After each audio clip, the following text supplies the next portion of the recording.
Kia ora everyone. Welcome to the ACE RMO 2024 Gisborne webinar. My name is Georgina. I'm your ACE RMO consultant. We're going to kick off with the opening karakia and then I'll give everyone a brief outline of today's webinar. Whakataka te hau ki te uru, whakataka te hau ki te tonga, kia mā kina kina ki uta, kia mā taratara ki tai, e hi a ke ana, te atakura, he tio, he huka, he hauhu, Tihei Moriora. So thank you to everyone for taking the time to join today's webinar. We'll move on to the panelists' introductions very shortly. But during this webinar, we will have a video for you to watch and a presentation presented by our panelists. And then our RMO representatives will tell you a bit more about their experiences as a PGY1. Towards the end of the webinar, we will have a live Q&A session, and then we'll finally close off with a closing karakia. Just a reminder, all questions can be dropped in the Q&A box below. You can do this right now if you have a burning question, but they will only be answered towards the end of the session.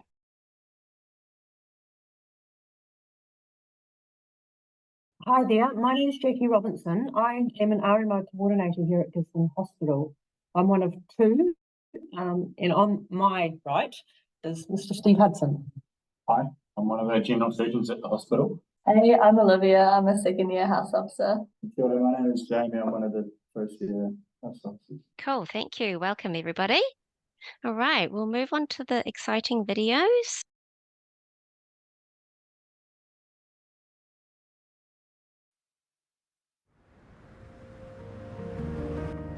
Our place is so special. The sun wants to be the first to see it.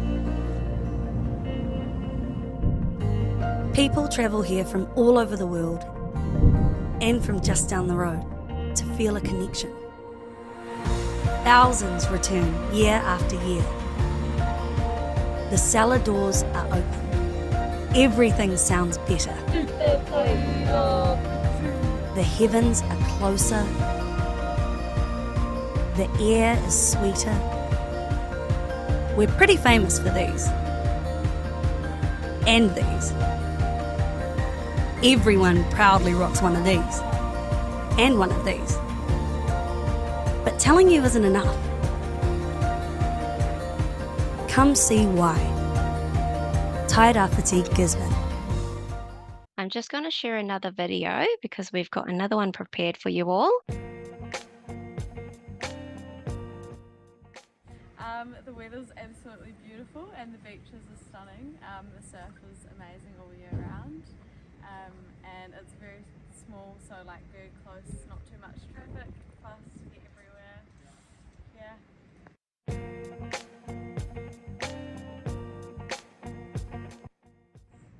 I think the good thing about this hospital is we don't have many registrars, and so you get to do a lot more of the senior things that you maybe wouldn't get to do in a bigger hospital where there's a lot more in the hierarchy. You're often working just you and the boss, and so you have direct relationship with them, and if you're on lots of the surgical teams you get to be the first assist in most of the theatre because there's no one else to do it with you, so you get really good hands-on experience.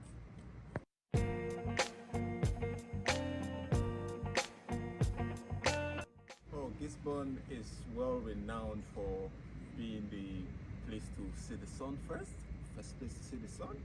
So that gives it out, and it's also quite more or less a tourist place with lots of nice beaches. Just as Alice has said, there's less of a population here, so no traffic whatsoever, and nice people everywhere. The hospital is also very small, not so small anyways, but you know, there's a community here already and they are very happy and ready to accept you in. No, it's just a wonderful place indeed, yeah.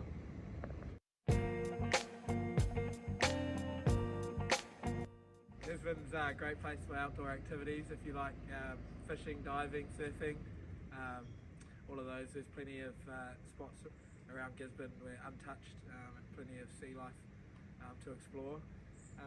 Other good things that the hospital have going on is they have a social football once a week, which they catch up and lots of different staff will get together and play a game. There's also some other things going on in the community with touch and golf and lots of arts and crafts groups going on in the community.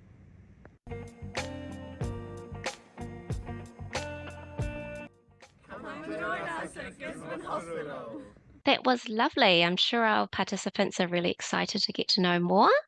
We'll now move on to the presentation.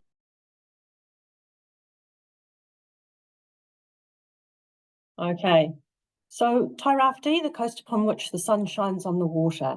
Our boundary is the south is Nuhaka, which is on the way to Hawke's Bay, Matawai, which is north.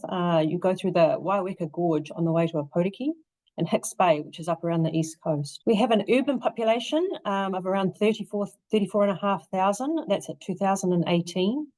58.1 European, 52 Maori, 45 Pacific people, and 2.8 Asian, and 1.3 other. So industries are forestry, farming, wineries, and tourism. Forestry is a biggie for us, I guess, because of the injuries that we have seen coming through the hospital. Farming and wineries are our main, I guess, income earners in the area, and tourism's a bonus for us, really. We're known as the first city to see the sun for our sunshine, our beautiful beaches up and around the East Cape as well. Surfing, the R&V Festival, world-renowned R&V Festival, cycling and walking trails, free diving, deep-sea fishing, hunting, and local hospitality. Every year, the House officers put on a spring ball. They get together and organise that. That's usually in October. That's always a fun night. And there's a few local festivals around in October, a wine and food, and I think there's another one which I can't quite remember the name of. So there's a bit happening in good old Gisborne. So the hospital, Gisborne Hospital, we're a small rural hospital. We've got about 110 beds, and up around on the East Cape is a place called Te Puia Springs, which is also another rural hospital. It's about 100 kilometres north of Gisborne on the east coast, where in the last 2 or 3 years we've had University of Otago trainee intern medical students here. We've managed to retain, we had 7 full-time students last year. We managed to retain 4 of them. They came back, and we've got 6 full-time students this year. We're known for hands-on. We're a small hospital, so there's a lot of hands-on experience. All the house officers, the feedback's been great with seeing procedures and being with the senior medical officer in clinics and walking around on ward rounds. So the ACE process and the selection criteria, a ranking panel is our chief medical officer. We have 2 pre-vocational education supervisors or PESers, 1 for each year. I think we've got 4 altogether this year, but there's 2 on the panel. An RMO coordinator, it could be both of us this year. And there is no interview in this process. It's all paper-based. So it's essential that you give a cover letter, and you really need to sell yourself on your cover letter. And it's a 1-pager, who you are, why you want to come to us, any personal and career interests. And you really, as I say, you really need to sell yourself and why you come to us. There is quite a few applications. It's good to have local connections or know someone here. It's always helpful. We're sort of an isolated town, so it's good to know others here. If you've been a trainee intern or a medical student, they all seem to like to come back. Hopefully next year we'll get a few more.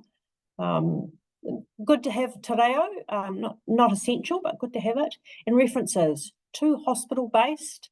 That's what we will be looking for. They will be hospital-based references that we need, rather than, I guess, a clinical person that you have worked with in the past. So PGY1 and PGY2 attachments. PGY1s. There's 4 general medical house officers, 3 are ward-based, and then there's 1 that covers the rehab day unit, the medical day unit, and the mental health unit.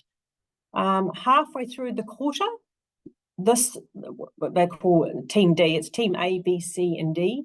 The house officer in Team D swaps with one of the other house officers, so he gets, or she gets ward experience, as well as, a bit of the rehab and medical and mental health. General surgical, there's 4 areas: lithotripsy, urology, gynecology, and adult dental and eyes. And orthopedics, ENT, there's 2 house officers. And there's 4 quarters in the year, and in your 4th quarter, you repeat either general surgical or general medical. Or we're happy to, if you let us know your preferences, we're happy to try and accommodate them as best we can. PGY2 attachments, we have 1 person in anaesthetics, 2 in community-based attachments. So there's a combined public health and a rural general practice. which is the rural general practice, is about 40 odd kilometres out of town. There's a few days that are spent there during the week, and then the rest of the week spent in our public health unit here at the hospital. And another CBA is out in one of the general practices. We have 3 that we have placements at. Emergency department have 2 house officers there, or two positions. Pediatrics, 2 people, 3 or 6 months, so you can either do 2 quarters. And relief, there's 3 relievers that relieve over the ED, medical, orthopedic, pediatrics and surgical areas. PGY3s or registrars or senior house officers. So there's 7 in ED. So in ED, it's a rural hospital medical accredited or non-training. Medical department have 9 registrars, a 1 advanced trainee, a basic trainee, or a non-training registrar. Ophthalmology have 1. The ophthalmology department have a 0.8 registrar at part-time, and that's a non-set position. Psychiatric department have 2, non-training. Surgical 2, non-training, 1 set and 1 non-set. Leave roster and house officer teaching program. So the PGY1 roster, so PGY1s don't do any nights in their first year, and we work on a 10 days on and 4 days off if you work both long days on the weekend, so you can tack on your annual leave and have an extra long weekend.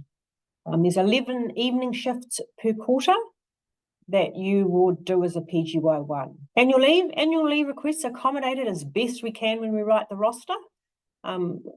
Very seldom we will decline annual leave, but it does need to, work in with your colleagues and the roster.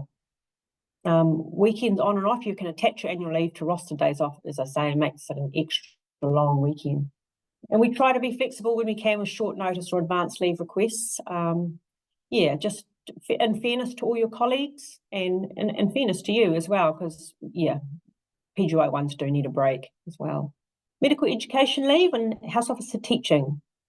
So courses include Diploma of Child Health, General Surgical Science Examination, Advanced Life Support, or APLS, basic assessment and support in intensive care, basic and point of care for ultrasound or POCUS. A variety of different courses there.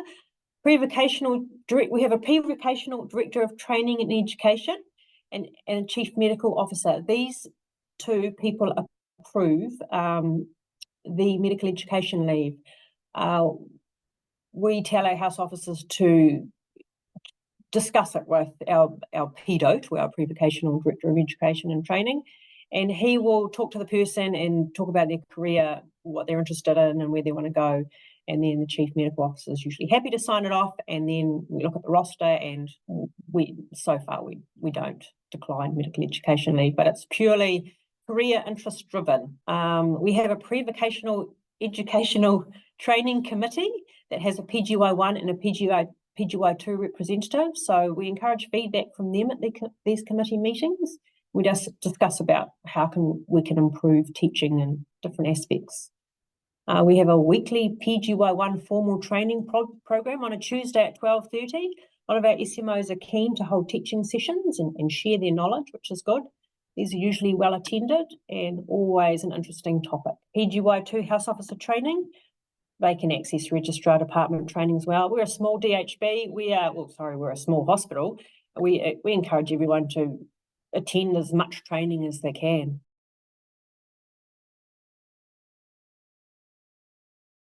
A day in the life of a Tairāwhiti house officer. Introducing Dr. Jamie Kennelly. So I hand you over to Jamie. Kia ora, my name is Jamie Kennelly and I'm one of the first years. I decided to come here to Gisborne. I was already here as a TO and really enjoyed both working here at the hospital and also living here in Gisborne is quite relaxed and there's plenty of time for me to enjoy my hobbies and stuff outside of work. So far in the year, I've done an orthopedic run and I'm currently halfway through a medical run. I enjoyed the orthopedic run because here, unlike other hospitals, you spend a lot of time in theatre. A lot of the time is first assist, and if you're able to show an interest, the surgeons will let you do closures and other sorts of things as well. Yeah, what's surprised me the most, I think it's because we're such a small hospital, you become quite good friends with your colleagues. So every lunch, we'll have lunch all together, the second and first years. And then we also catch up sometimes over the weekend in our spare time. In terms of bad things, I think it takes a bit of adjusting, working long days, but that's not something that's unique to Gisborne Hospital. I normally get up at about 7 and then we'll be at work at 7:30 and get ready for a handover at 8. We'll do a ward round and then you do your various jobs. And if there's spare time in the afternoon, there's teaching on Mondays and Wednesdays, and then there's opportunities for other ones when we're not so busy. Kia ora, my name's Olivia. I'm a second year house officer this year. I came to Tairāwhiti originally. I was keen to come here because I'd had friends that had come here before me and loved living in Gisborne. Like, just really, mostly they all moved here for the surf, just kind of chasing the waves. And they all raved about it. And so I thought, oh, if they all like it, I probably will too. So I came here because I knew I wanted to come here. I came here as a TI, just on my elective because I was like, couldn't go overseas at that time. So I came to Gisborne instead. And I loved it. It was so great. I kept coming home and going like, man, everyone is so nice there. Like, everyone was so lovely. Like, all the house officers and all the bosses, and like, because it's a smaller hospital, you don't just get to know the medical team, you get to know like the nurses and the pharmacists and the physios and kind of the whole MDT team, which is really cool. And there's a lot of like young people just starting their careers here, and yeah, it's a really fun place to work. So yeah, that really sold me. So I came here as a first year. And yeah, living in Gizzy is great. It's so chill. And that was one of the things I really wanted when I came here. Is I was like, if working is going to be intense when you're a first year, because it's just like, it's such a big learning curve. I really loved the fact that my life outside of medicine could be really nice and relaxed, and you get to go to the beach all the time. And in year one, so all those surgical runs are like general surgery plus something else. So if you're interested in gynecology, there's a general surgery and gynecology run, which is really cool. So that was where I started off, and you get to do general surgery, and also you get to like go to all the C-sections and see gynae patients when they come into the ED and things. And then did general medicine, and and now I'm in second year, and definitely I think the second year attachments are quite different to other hospitals and really cool in that anesthetics, not many hospitals are going to be able to do an anesthetics rotation as a house officer. So that is a real special thing that Gizzy offers. And it's also pretty cool that you get to do, if you want to, you can do ED and peds in second year. And I think a lot of hospitals, you would have to just pick one because often they're 6-month runs. So in second year, I'm doing peds at the moment, which is real fun. And then I'm doing ED and then rural GP. And what advice would I give to someone coming here? It's great. If you're thinking about coming, I think like I have a lot of good things to say about being a house officer here. Like, you will get really awesome clinical experience. You'll get to do a lot. You're like admitting patients in the ED when they come in because you're on call during the day rather than the registrar. And I think that would be very different to a lot of hospitals. So you get a lot of experience seeing patients and being the first kind of person from your team to see the patient. A lot of experience with procedures. So a lot of the SMOs are really happy to supervise procedures. So you get to do more of that than you would as a first year anywhere else, I think. And then, yeah, assisting in surgery is quite different as well. So that's really cool as well. So definitely if you're thinking about it and you want to do, I'd say you do a lot less paperwork here than bigger hospitals. If you want to do more hands-on stuff and less paperwork, you should definitely, come here. Sure. I'm Steve Hudson. I'm a general surgeon in Gisborne. I've been here for 11 years. 11 years most recently, I grew up in Gisborne. So I was here until I was 17, and then I went away for 20 years, and now I'm back again. What made me come back to Gisborne? I like Gisborne. I like it. It's a bit like a, I don't know, it's kind of like a Pacific Island kind of vibe to Gisborne. It's quite, we're just a bit more chilled, I think, than the rest of the country. It's got a very bicultural society in Gisborne, and that's where I grew up, so I naturally find it normal for me. Yeah, and I'm here, and I've always wanted to work in a smaller place because I enjoy smaller rural places as a place to live and raise my family. In my opinion, what is Gisborne Hospital's point of difference? I guess there's a couple of things about Gisborne. One is its size. Gisborne Hospital is really basically as small as you can get and still have a functioning independent hospital. So we all know each other. There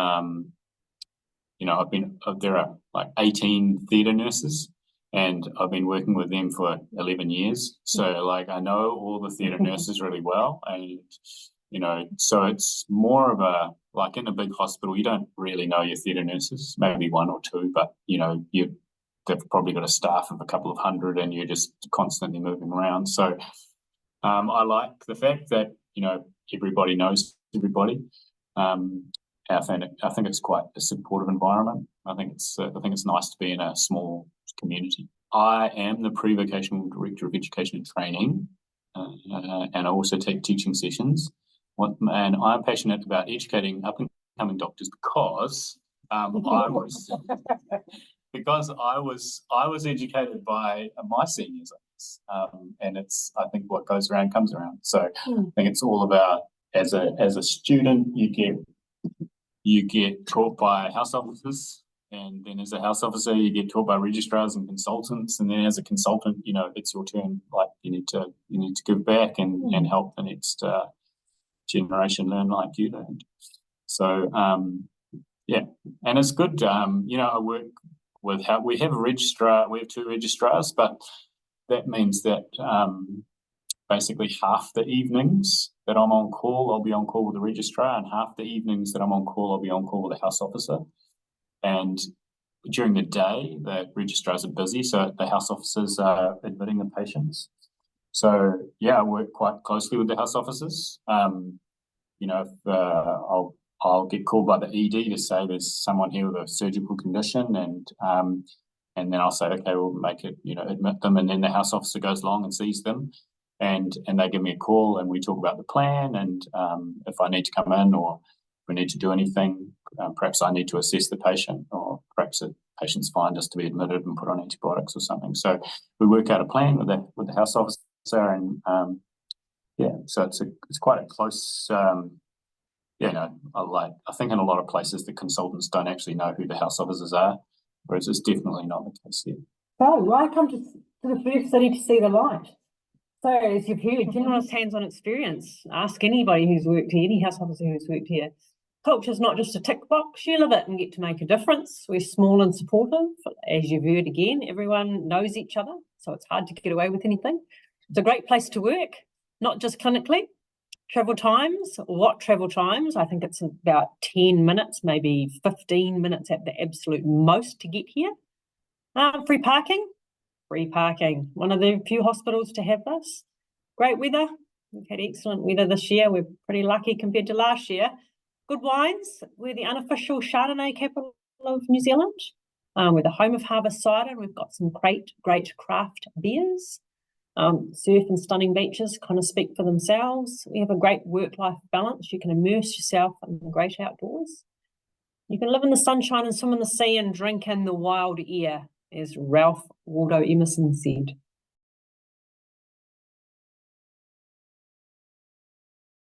Thank you so much. That was really lovely and very detailed. Thank you.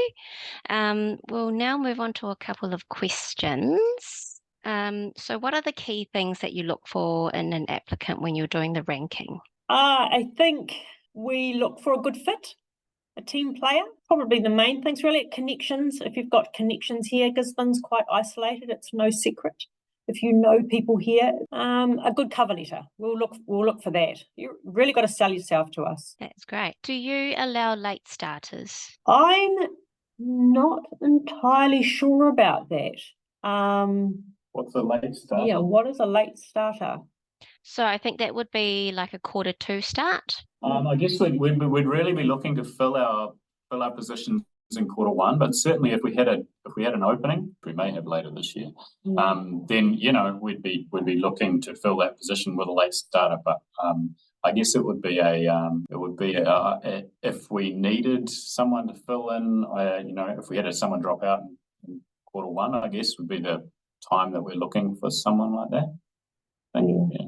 We'd certainly consider them. Great, thank you. What are the food options at the hospital? It's like, I think it's pretty all good. It's like Jamie's just turned into like a carnivore, so he actually can't really give you much of a good answer anymore.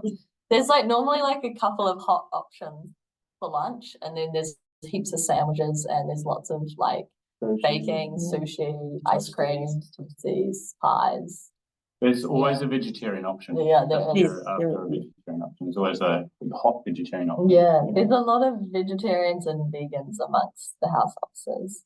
And there is also a meal trial if you sign up with the Stones Union that quite a few of us are a part of, where they actually give you a pay allowance rather than you having a budget at the cafeteria. So you get the money with your paycheck instead of going into the cafeteria. So if you're on like a gluten-free person or dairy-free, or you have other food intolerances, that's definitely an option as well. That sounds good. This is a question that I get quite often in my ACE inbox.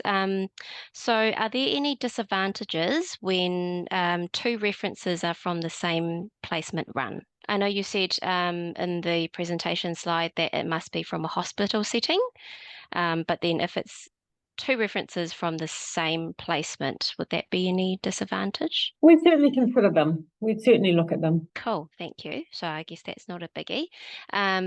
What are the facilities like at the hospital? Like, is there an on-site gym? Are there any bike parking facilities? You can park your bike here. You can lock it up at the front, and there's like a proper lock thing. I bike to work quite often. It's really nice. There's like bike paths through town, which is cool.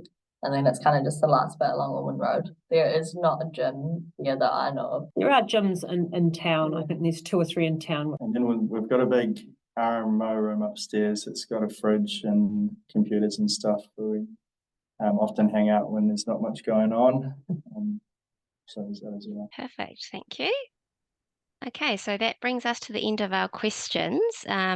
And if there's nothing to add, I will close off with the closing karakia. Kia hora te marino, kia whakapapa pounamu te moana, hei huarahi mā tātou I te rangi nei, aroha atu, aroha mai, tātou ia tātou katoa, hui e tai kie. Thank you so much for our panelists. Thank you, bye.